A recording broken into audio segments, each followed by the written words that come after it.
can't take the sky from me.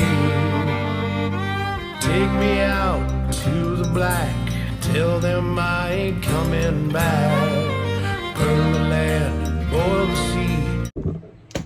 Hey, what's up guys?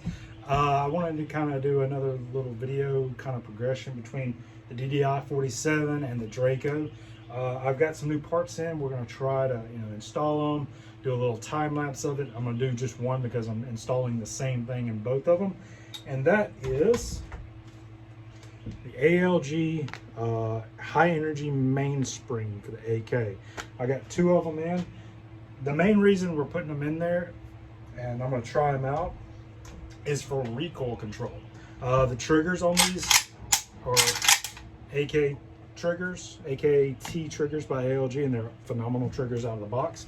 But we're always trying to go for that flatter shooting rifle as much as possible. Like this gun right here, the Draco, is stupid flat. Like I've got ARs that aren't as flat as this, and that comes down to that JMAC RRD4C, and right now, sorry, that ALG spring in here. This spring, it is, let's see here if you kind of see it. It is that triple coil or however many extra coils in there. Works amazing. Like the Draco itself just shoots extremely flat out of the gate. So trying to help it out as much as possible. That is one place like I've actually heard, which was kind of, I would never have thought putting a new trigger spring in here would actually help with recoil. But you got to remember, the bolt carrier is trying to overcome that the hammer that's up.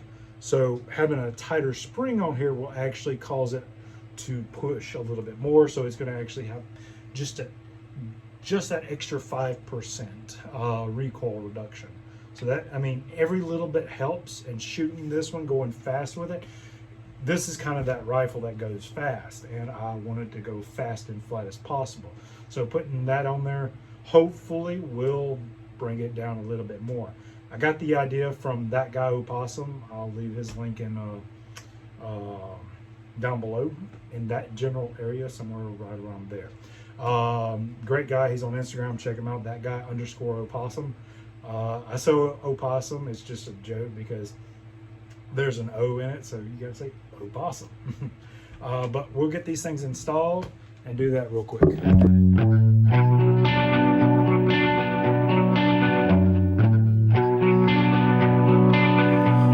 A company always on the run, a destiny, oh, it's the rising sun.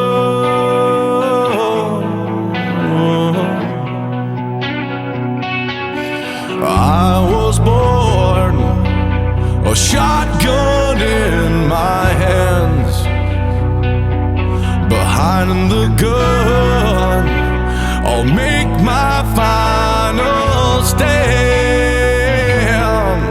Yeah, and that's why they finally got that done. I got both of them put in. See if you can see it.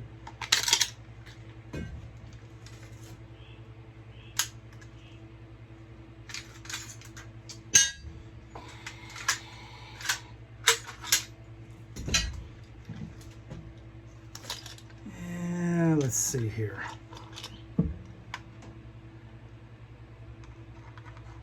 And you can see it's not that braided wire anymore, it's a straight wire. And what it does is it puts more pressure, like a lot more pressure. It took a bit to actually get those things bound, set up, stuck in here, because if you've ever messed with the ALG recoil spring, it can be a pain to get on because it's so tight. Same thing with that spring. That spring is on there.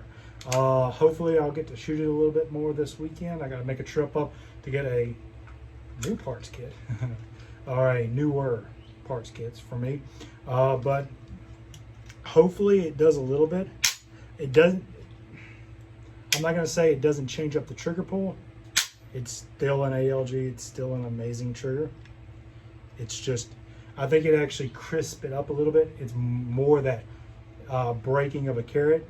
These, I think the best way to describe them is a Geisley G2, not a G2S, but the super dynamic trigger. I think this puts it into like that super dynamic combat trigger stage.